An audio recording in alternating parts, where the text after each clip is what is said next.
السلام علیکم ورحمۃ اللہ وبرکاتہ۔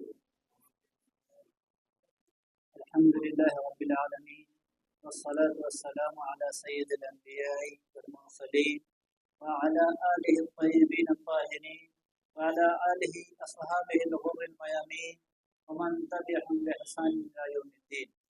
اما بعد، اعوذ باللہ من الشیطان الرجیم، بسم اللہ الرحمن الرحیم۔ ان عدة الشهور عند الله 12 شهرا في كتاب الله يوم خلق السماوات والارض منها 4 حرم۔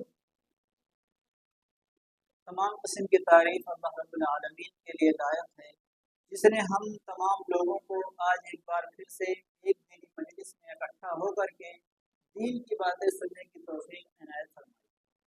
درود و سلام و تمام انبیاء علیہ السلام پر، خصوصاً ہمارے آخری نبی جناب محمد رسول صلی اللہ علیہ وسلم پر۔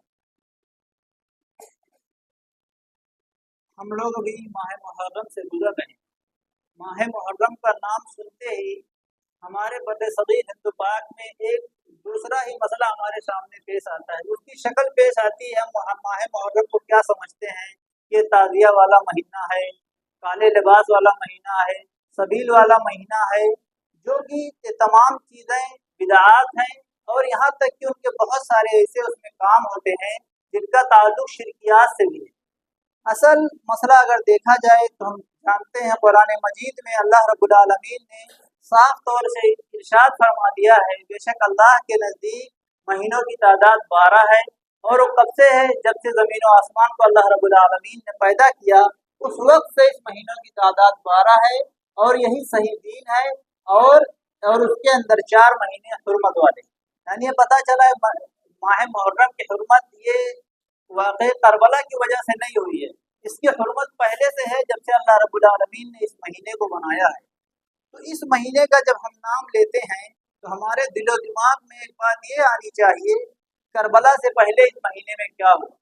کربلا سے پہلے اگر ہم اس مہینے کی تاریخ کو دیکھتے ہیں تو ماہ محرم یہ سن ہجری کا پہلا مہینہ ہے، اور جب سن ہجری کا نام لیا جاتا ہے تو ہجرت کی یاد آتی ہے۔ ہجرت کی یاد آتی ہے کہ جب نبی صلی اللہ علیہ وسلم مکہ سے مدینہ کی طرف ہجرت کرتے ہیں، اسی مناسبت سے ہجرت کو یاد کرنے کے لیے، ہجرت کے واقعے سے کچھ سیکھنے کے لیے، اس کے دروس اور اس کی عبرتوں سے مستفید ہونے کے لیے آپ لوگوں کے سامنے انشاءاللہ چند باتیں پیش کی جائیں گی۔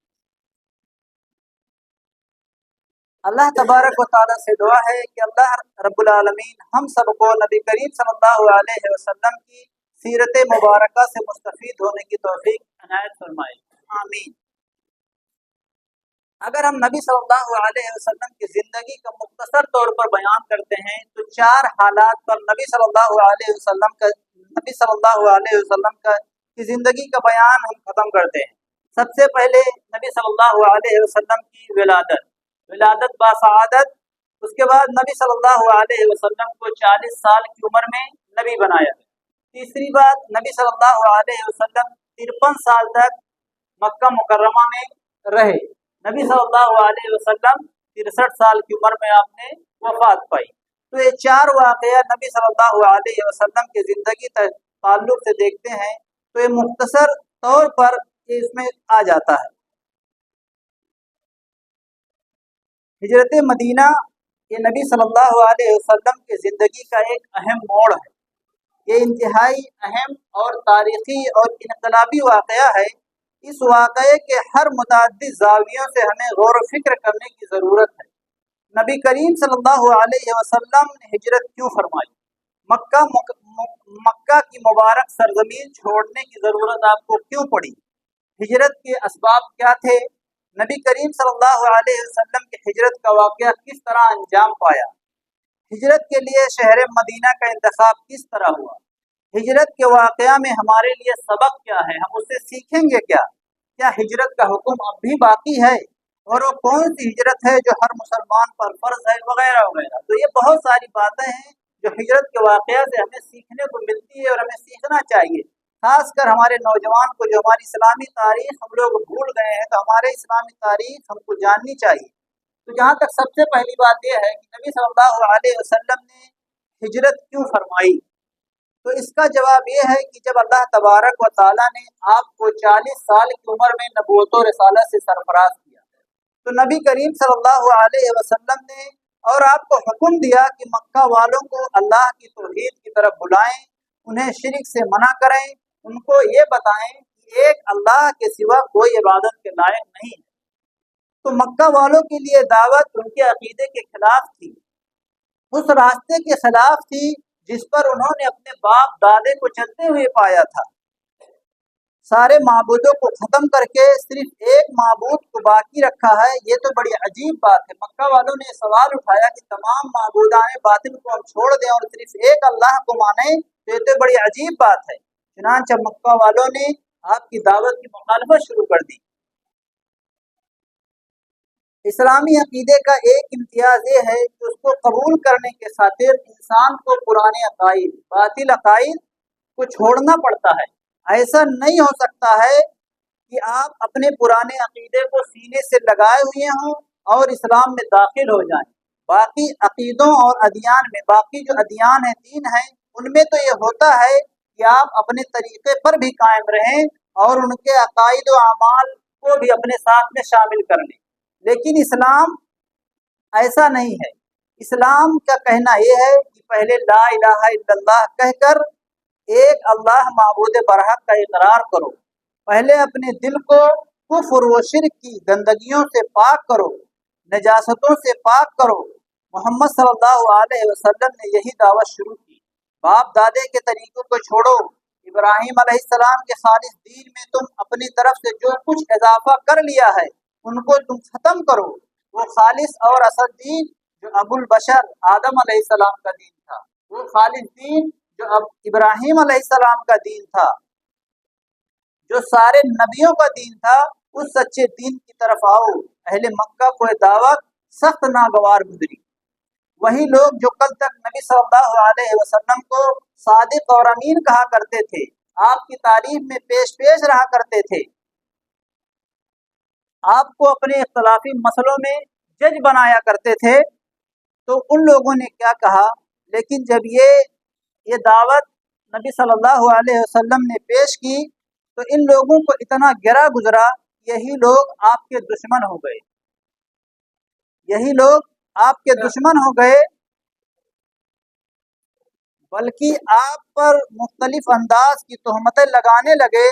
آپ کو جادوگر کہا، آپ کو کاہن کہا، آپ کو شاعر کہا۔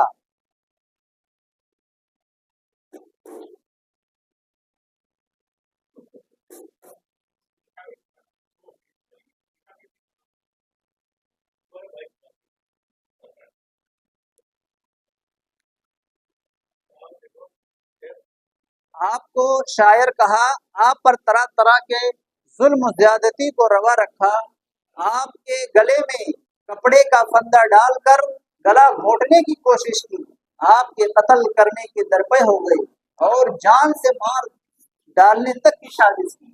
سوچنے والی بات یہ ہے کہ وہ کہتے تھے کہ آپ جادوگر ہیں، لیکن انہیں خود اپنی بات پر یقین نہیں ہوتا تھا، کیونکہ اگر نبی کریم صلی اللہ علیہ وسلم جادوگر تھے تو یہ کہنے والا آپ کے جادو سے محفوظ کیسے تھا؟ صرف انہی لوگوں پر آپ کا جادو کیوں چلتا تھا جو آپ پر ایمان لاتے تھے؟ نبی صلی اللہ علیہ وسلم دعوت تو کفار کو بھی دیتے تھے، لیکن آپ کا جادو انہی لوگوں پر کیوں چلتا تھا جو آپ پر ایمان لے آتے تھے؟ لیکن وجہ کیا ہے کہ جو شخص جادوگر ہونے کا الزام لگا رہا ہے وہ آپ کے جادو کے اثر سے محفوظ ہے اور آپ کے جادو کا اثر قبول کر کے الزام لگانے سے باز نہیں آتا ہے، تو اس طرح سے جادوگر ہونے کی تہمت خود بخود غلط ثابت ہو جاتی ہے۔ کفار مکہ میں سے کچھ لوگ یہ بھی کہتے تھے کہ آپ پاگل ہیں، لیکن انہیں اپنے اس تہمت پر بھی یقین نہیں ہوتا تھا۔ کیا پاگل ایسے ہوتے ہیں جس کے اعلیٰ اخلاق ہوں، جس کے اعلیٰ کردار ہوں، وہ اتنی شاندار باتیں کرے اور عمل و کردار میں اس قدر بلندی اور عظمت، بہر کیف وہ اپنی بات پر مطمئن تو نہیں تھے، صرف وہ آپ کو پاگل، کاہن، مجنون جو بھی کچھ کہتے تھے وہ صرف اور صرف اپنے دین کو بچانے کے لیے، اپنے دین کو تحفظ کرنے کے لیے یہ ساری باتیں کہا کرتے تھے۔ اور جب اللہ تبارک و تعالیٰ نے مدینہ کے کچھ خوش نصیب کو سعادت فرمائی کہ محمد صلی اللہ علیہ وسلم پر ایمان لے آئے، تو اور مدینہ میں تیزی کے ساتھ اسلام بڑھنے لگا۔ مدینہ کی بستی جو شب ساداب اور زرخیز زمین تھی، جہاں پر اسلام کا پودا تیزی سے پھلنے پھولنے لگا۔ اس سے قبل اللہ کے نبی کریم صلی اللہ علیہ وسلم نے مکہ والوں کے ظلم زیادتی سے بچنے کے لیے اپنے صحابہ کو حکم دیا کہ وہ حبشہ کی طرف ہجرت کر کے چلے جائیں، حبشہ کی طرف ہجرت کر کے چلے جائیں۔ لیکن اہل مدینہ کہ اسلام قبول کرنے کے بعد آپ نے ہجرت مدینہ کا حکم فرمایا۔ آپ نے پہلے حکم فرمایا کہ حبشہ کی طرف ہجرت کر کے چلے جاؤ، لیکن جب دیکھا کہ مدینہ میں اسلام پھل پھول رہا ہے، وہاں کے لوگ ایمان لا رہے ہیں، ایمان کی طاقت مضبوط ہو رہی ہے، تو نبی صلی اللہ علیہ وسلم نے مدینہ کی طرف ہجرت کرنے کا حکم فرمایا۔ حبشہ کی ہجرت اور مدینہ کی ہجرت میں تھوڑا سا فرق ہے، یہ جان لیتے ہیں۔ حبشہ کی ہجرت دارالامن یعنی امن و امان والی جگہ کی جانب ہجرت تھی۔ نبی کریم صلی اللہ علیہ وسلم نے فرمایا حبشہ کی طرف ہجرت کرو، کیونکہ وہاں کا بادشاہ عدل پسند ہے، ظلم زیادتی کرنے والا نہیں ہے۔ جب صحابہ کرام حبشہ پہنچ گئے تو مکہ والوں کو وہاں بھی چین نہیں آیا۔ مکہ والوں نے کیا کیا، انہیں اپنے واپس لانے کے لیے حبشہ بادشاہ کے پاس بہت سارے تحفے تحائف لے کر کے وہ حبشہ بھی پہنچ گئے۔ ان سفیروں میں ایک شخص عمر بن عاص بھی تھے، جو بعد میں مسلمان ہو گئے رضی اللہ عنہ۔ بادشاہ سے ان مظلوموں کے خلاف شکایت کی اور یہ مطالبہ کیا کہ ان کو واپس مکہ بھیج دیا جائے، کیونکہ بادشاہ عدل والا تھا، انصاف پسند تھا، اس لیے اس نے یک طرفہ بات سن کر کوئی فیصلہ نہیں کیا۔ اس نے مسلمانوں کو بلایا اور ان سے مکہ چھوڑ کر حبشہ میں پناہ لینے کی وجہ پوچھی۔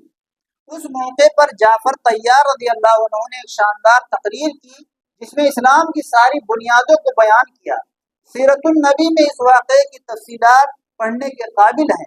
وہاں قرآن پاک کی آیات کی تلاوت کی گئی، نبی کریم صلی اللہ علیہ وسلم کی آمد سے پہلے کے حالات کو بیان کیا گیا، نیز نبی کریم صلی اللہ علیہ وسلم کی سچائی اور امانت داری اور آپ کے اخلاق و کردار اور مقام مرتبے کو بیان کیا گیا۔ اس کے بعد آپ پر ایمان لانے کی بات کہی گئی۔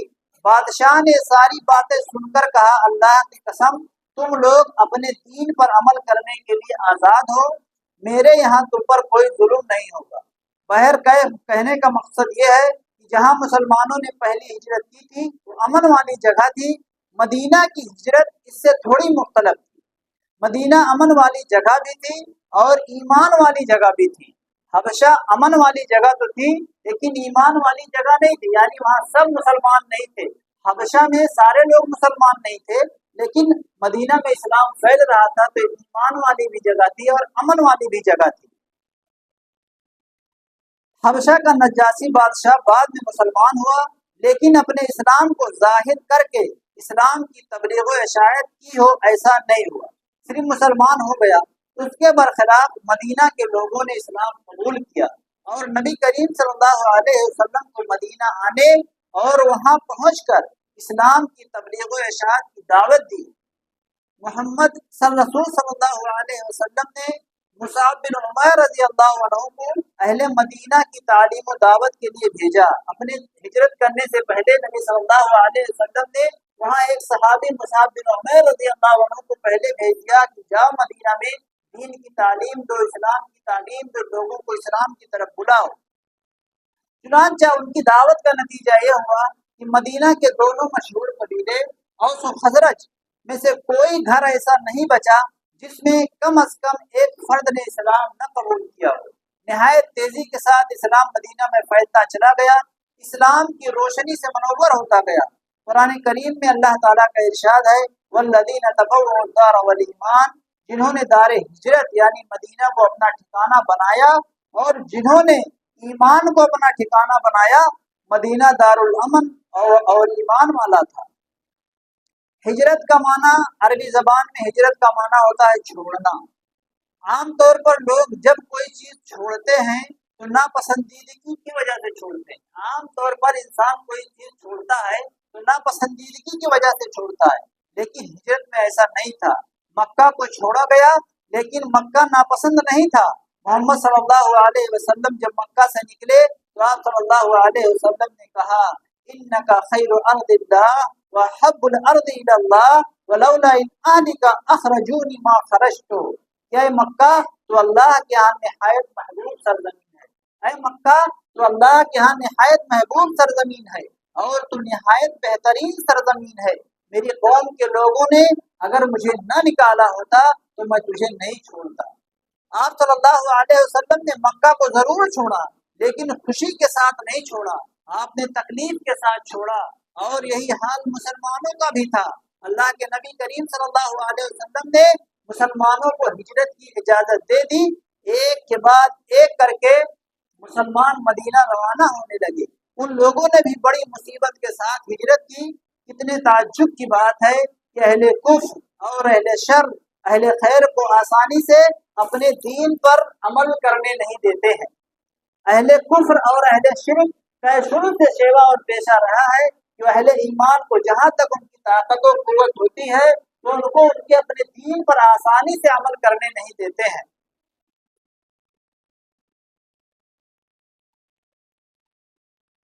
آخر ایمان لانے والوں کا کیا گناہ تھا؟ وہ کہتے تھے ہم ایک اللہ پر ایمان لائے ہیں، اسی کی عبادت کریں گے، اسی کی طرف تم کو بھی دعوت دیتے ہیں. لیکن مکہ والوں کو یہ چیز برداشت نہیں تھی. انہوں نے اطمینان سے انہیں عمل بھی نہیں کرنے دیا اور جب سب کچھ چھوڑ کر مدینہ جانے لگے تو بآسانی جانے بھی نہیں دیا. کوئی چھپ کر جاتا تھا، کوئی بھاگ کر جاتا تھا، کوئی اور کسی طرح سے جاتا تھا. صرف ایک صحابی ہے حضرت عمر فاروق. حضرت عمر فاروق رضی اللہ عنہ ایک ایسے صحابی ہیں جو اعلان کر کے گئے تھے.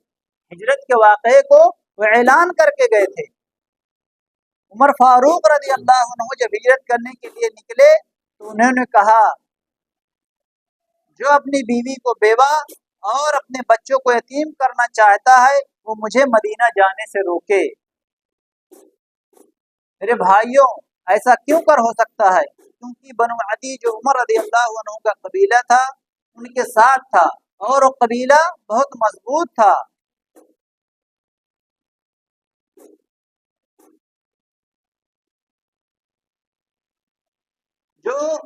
جو کافر تھے وہ بھی ساتھ دیتے تھے. نبی کریم صلی اللہ علیہ وسلم کا معاملہ آپ دیکھتے ہیں.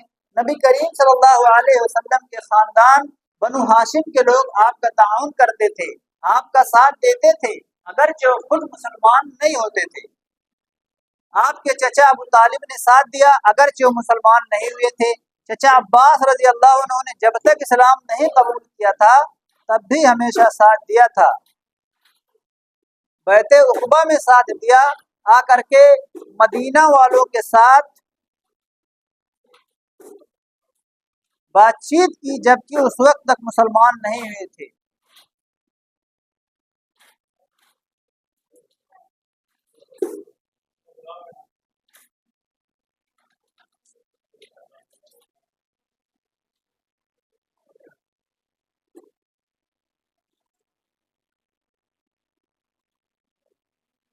تو اس سے پتہ چلتا ہے کہ سارے لوگ ایک جیسے نہیں ہو سکتے ہیں. کبھی ہم چاہتے ہیں کہ سارے لوگ بالکل ایک جیسے ہو جائیں، یہ ایسا نہیں ہو سکتا ہے. مختلف حالات میں مختلف لوگ عمل کریں گے. اگر یہ کہا جاتا کہ سارے لوگ حضرت عمر رضی اللہ عنہ کی طرح سے اعلان کر کے ہجرت کریں تو کتنوں لوگوں کے ساتھ کیا ہو جاتا، کتنے لوگوں کو قتل کر دیا گیا ہوتا، کتنے لوگوں کو قید و بند کی صحبت سے گزرنا پڑتا، کتنے لوگ کسی بھی مصیبت و مشقت میں مبتلا ہوتے. لیکن عمر رضی اللہ عنہ کو طاقت تھی تو اعلان کر کے گئے، جس کو طاقت نہیں تھی وہ چھپ کر کے گیا. ہمارا عقیدہ یہ ہے کہ ایمان گھٹتا اور بڑھتا ہے. کوئی چھوٹے درجے کا مسلمان ہے، کوئی بڑے درجے کا مسلمان ہے، کوئی اس سے بھی بڑے درجے کا مسلمان ہے. اسلام کم اور زیادہ ہوتا ہے، اس میں درجات ہیں اور جس کی جیسی طاقت ہے وہ اپنی طاقت کے مطابق اسلام پر عمل پیرا ہے. یہ مسئلہ بھی سمجھنے کی ضرورت ہے. ہجرت سے متعلق بعض صحابہ کے واقعات دیکھتے ہیں۔ ابو سلمہ رضی اللہ عنہ کا ہجرت کا واقعہ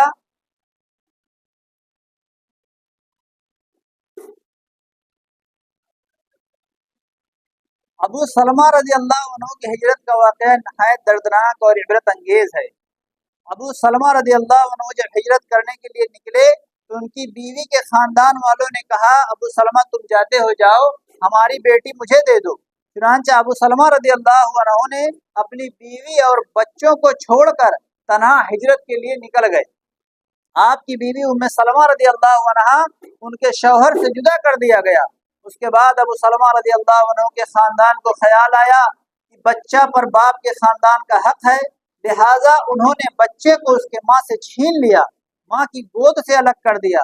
صورت حال یہ ہو گئی شوہر الگ، بیوی الگ، بچہ الگ، کتنی تکلیف ہوئی ہوگی۔ صرف میاں بیوی کی علیحدگی سے کس قدر تکلیف دہ معاملہ ہے، اور جب میاں بیوی اور بچے سب الگ الگ کر دیے جائیں تو کس قدر تکلیف ہوگی، لیکن اللہ کے لیے انہوں نے سب برداشت کیا۔ انہوں نے یہ صرف اللہ رب العالمین کے دین کے لیے برداشت کیا۔ صہیب رومی کے ہجرت کا واقعہ ہے۔ ان کی کنیت تھی ابو یحییٰ، روم کے باشندے تھے اور مکہ میں آ کے بس گئے تھے۔ تجارت وغیرہ کر کے انہوں نے اچھا خاصا مال کمایا تھا۔ جب ہجرت کے لیے جانے لگے تو مکہ والے آڑے آئے، کہنے لگے صہیب تم مکہ کے نہیں ہو، تو روم سے خالی ہاتھ آئے تھے، تم نے سارا مال مکہ میں کمایا ہے، تم جہاں جانا چاہو جاؤ، لیکن ہم تمہیں مال لے کے جانے نہیں دیں گے۔ انہوں نے کہا ٹھیک ہے، مال تم لوگ لے لو لیکن مجھے جانے دو۔ مکہ والوں نے کہا ہاں مال چھوڑ کر جا سکتے ہو۔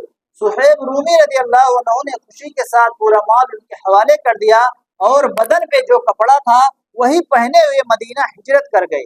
جب وہ نبی کریم صلی اللہ علیہ وسلم کی خدمت میں پہنچے اور اپنا واقعہ سنایا تو آپ صلی اللہ علیہ وسلم نے فرمایا ابو یحییٰ تم اپنے سودے میں کامیاب ہو گئے، تم نے مال دے دیا، اس کے مقابلے میں ہجرت کو اختیار کر لیا۔ یہ ہجرت اللہ کی طرف ہجرت تھی، رسول اللہ کی طرف ہجرت تھی، شہر رسول کی طرف ہجرت تھی۔ یہ ہجرت جنت حاصل کرنے کے لیے تھی، جہنم سے بچنے کے لیے تھی۔ آپ صلی اللہ علیہ وسلم نے کہا تمہارا سودا بالکل کامیابی کا ہے، اس میں کسی قسم کا کوئی گھاٹا نہیں ہے۔ تو یہ جو سارے ہجرت کے واقعات ہیں یہ سب دین کے لیے، صرف اپنے دین کو بچانے کے لیے، اللہ کے کلمے کو بلند کرنے کے لیے ہوئے۔